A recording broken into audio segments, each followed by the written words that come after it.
Hey, Personal Finance, let's learn how to buy a car. So to start off, I went to cars.com. You could go to AutoTrader or any other car site that you're interested in. And I'm looking for my used car first. So my husband and I have been talking about getting a Jeep for a while. So I searched for used cars, $15,000 and under. I know that we're looking for a Jeep Cherokee.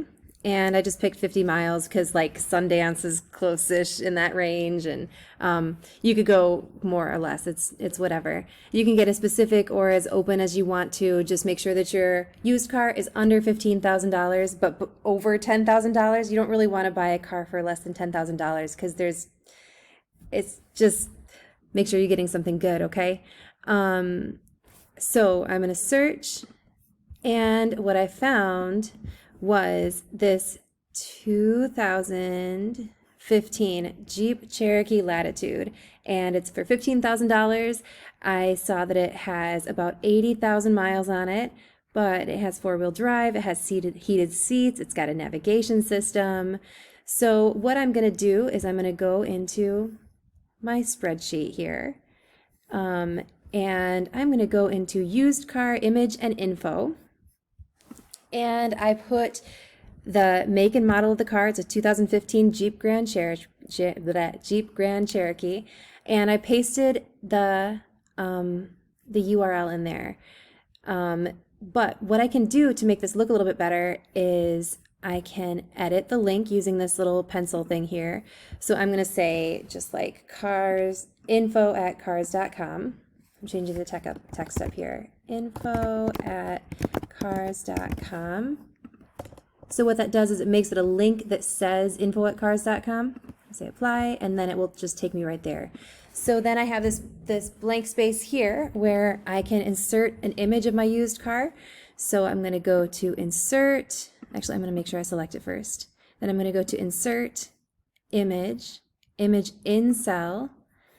And then I have already taken a screenshot of the car. Sometimes you can find like actual just pictures of it, but what I found is that on cars.com it wanted to save it like as a web page, which doesn't work to put into cells. So I took a screenshot of it and it looks like this. So I'm going to say open. Okay, there's my car. So I put the price of the car in, $15,000. I put an annual interest rate of 6% because I was searching for myself, and no matter what credit rating I had, it seemed like the lowest interest rate I could find was about 6%. And I would say the highest would probably be like 12%. But yeah, I would say that 6% is a good interest rate to put in there. So 3 interesting details about this car is that it had low mileage. I actually was looking at a different one that had 48,000. This one has more like 80,000. It's got heated seats. It's got four-wheel drive. It's got a navigation system, and it's only 5 years old, so it's not too bad. So then I'm going to go over to my new car, and what I found, I did the same kind of search here. Here. Oh goodness, let me go back real quick so you can see what I searched for. Okay, well, it cleared it. So what I did here is I searched for, so I actually went real high end at first. I searched for like Bentleys and Lamborghinis and like Maseratis and things like that, but I couldn't find anything in this area within like 200 miles that even when I had like max, like no limit for money or whatever. And also for the sake of the loan calculators, you want it to be something that is like under $100,000. So what I found here was this 2020 BMW X3M Competition. I like the color. I like that it is, it's like $84,000, which is expensive, but you know what? Like, this is my car project, so I'm going to get what I want. And so here's what I put in here. So I've got the 2020 BMW X3M Competition. I linked this using this insert link button. That's how you edit those. Also, if you click on the link that you put in there, you can edit it like this. I screenshotted the picture and I put it in there using insert image in cell. Price of the car was $84,000. I put a higher interest rate here because, you know, it's just, I wanted to be a little bit realistic. But yeah, anything between 6 and 12% is going to be about, it's going to be pretty realistic for you. I like got kind of silly with the details in here.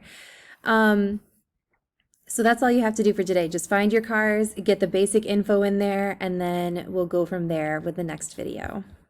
So another thing you can do to really check in on your car and make sure that it's going to be a good buy for you is you can click on the free Carfax report that you can find in cars.com. And when I clicked on that, I found out that this particular car has no accidents or damage, 2 previous owners, 16 service history records, which is like a good thing. That means that they probably got oil changes and had things fixed on it. And yeah, so this is a little bit more information on it. You're going to want to, you know, look at things like not just how many miles it has on it, not just like the brand, but also things like what is likely to break on this vehicle, what, you know, like what things tend to, like what are some reviews on it. So there's a lot you can look into. You can get into this for days, but that's a place to start. So, and you can tell me what you found and why you picked it. Okay, good luck.